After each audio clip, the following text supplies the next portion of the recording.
Hey guys, it's Shadow the Rat, and for today's video, I am going to be having my rats review this mini pumpkin pie. And this actually is a pumpkin pie, unlike the sweet potato pie from last time. And as you can see, this pumpkin pie has a little bit of a hole in it. Now, I'll have you know that yesterday I was free-ranging my rats, and Miss Crumb here managed to get to an area she is not supposed to get to, and she chewed a hole in the box. And apparently chewed some of the crust off. So we have Crumb, who is trying to currently make the hole bigger. Crumb, chill. We have Crumb to thank for there being a hole in the box. So if the pie is a bit stale, Crumb, that's down to you, okay?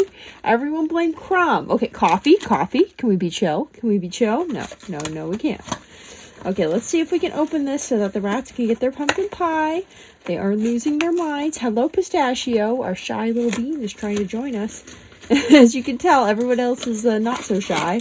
Okay, so here's the pie, mostly intact. Crumb only got a little bit of the edge yesterday, which I'm honestly pretty surprised about because I had no idea she was up there, and she was probably up there for like a good 10 plus minutes. Oh my gosh! Look how much she stuffed in her mouth.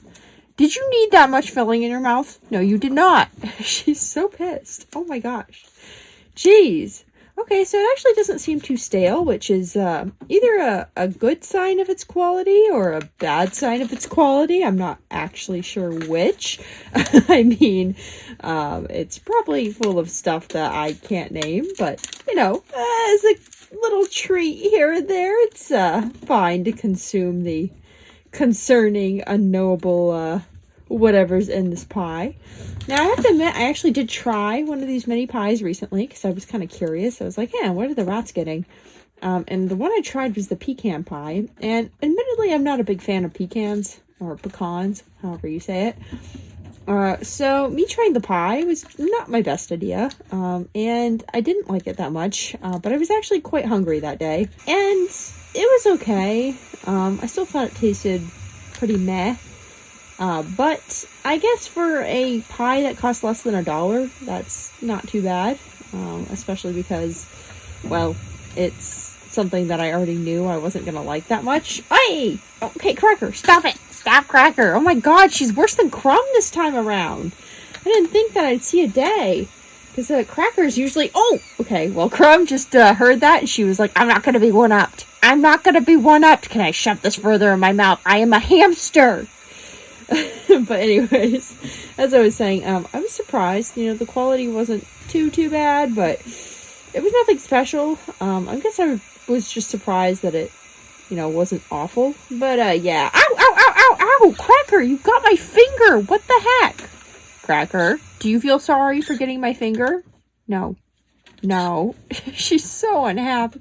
The funny thing is, Cracker's usually so chill about eating. Like, if I put her like this, she'll just, like, eat whatever she has. But for whatever reason, this one pie is making her feral. I mean, geez, I don't think I've ever seen Cracker go so crazy about any food. So, apparently, pumpkin pie is Cracker's favorite food ever. But, yeah, I don't really know how to feel about the pies. I don't think I would get them just to eat myself because they just don't taste that good. Coffee. Is that a big piece for you? Do you need that much pumpkin seed? You're a dwarf. You don't eat the whole pie. But yeah, I probably wouldn't get a pie for myself, but I am glad the rats like it. I'm very glad that they like it, even if they do keep trying to steal it. Now, where are you putting this pie, Cracker? I know you're not eating it, so you're stashing all of it. And I do have my older ladies out, but I'm not quite sure where they went. I guess they really aren't feeling the pie today, which does make sense because I've been giving them some supplemental feeds before free range. So I'll stick them in the hospital cage, let them eat their supplementary food, and then I will bring all my other rats out to the play area and put the hospital cage in the play area. And once the old ladies are done eating, then I open the door and my other rats can go and finish up whatever they didn't finish, which is okay right now because most of my younger girls aren't too chunky, except for Pistachio. I mean, Coffee's a big rat, but, like, she's not really chunky, surprisingly. But Pistachio is, so I do try to stop Pistachio from getting into any of the high-calorie foods I've been giving the old girls, because she does not need it. I'm sorry, Pistachio, it's true. But for the rest of my rats, I don't mind them having some of it, although I will monitor them because, and I don't think I've told the story before, but back when I had my girl Latte, she unfortunately was my first rat with a pituitary gland tumor, and unfortunately that situation did not end as well as it should have.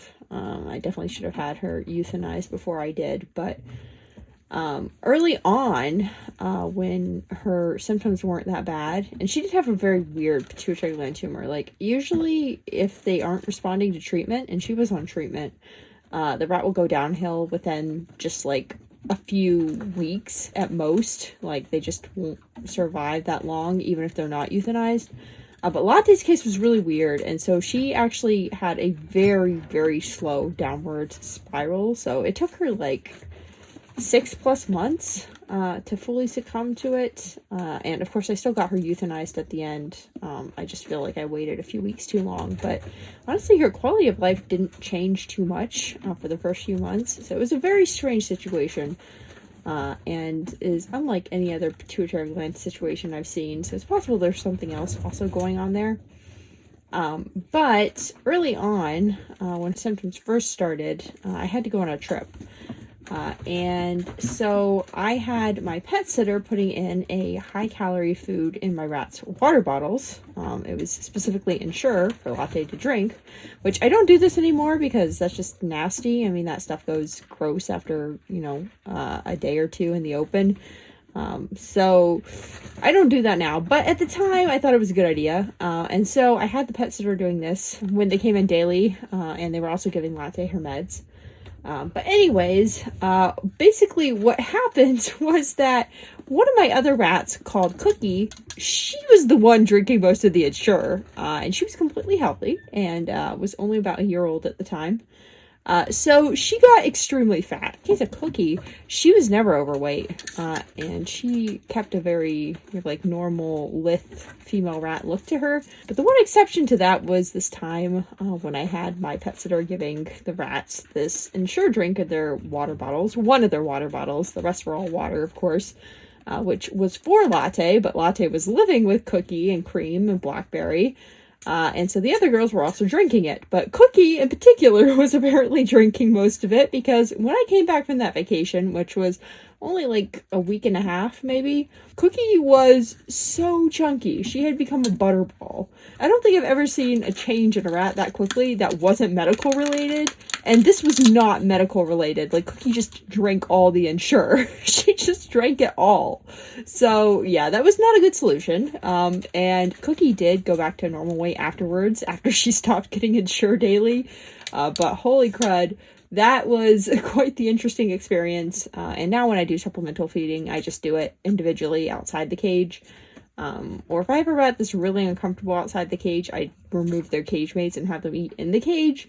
But all my rats are really used to the hospital cage, and they kind of use it as a safe space during free range, so they kind of see it as an extension of their cage. So all my rats since, I want to say at least 5 years ago, have been very comfortable eating at least in that cage. And typically outside it, but even the ones that were very skittish will eat in the hospital cage. So that's very helpful when it comes to supplemental feeding, because it makes it really easy to separate them out from the other rats, to ensure the other rats aren't getting all the food and getting chunky when they don't need to, and to ensure the rats that need the extra high-calorie food are getting it and able to maintain weight on it.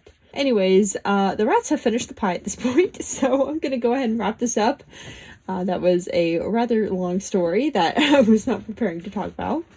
But anyways, yeah, that's pretty much it for this video. I hope you guys enjoyed. As you can see, the rats really like the pumpkin pie, so I guess if I have to recommend a pie to get your rats, I would say get the pumpkin one. This is definitely top of their list. Like, I haven't seen them go this feral for a pie, I think, ever, so pumpkin pie gets #1 on the pie list. Once we finish all the pies, I will rank the pies, but for now, pumpkin is #1. Okay, so that is it for now, and I will see you guys next time. Bye!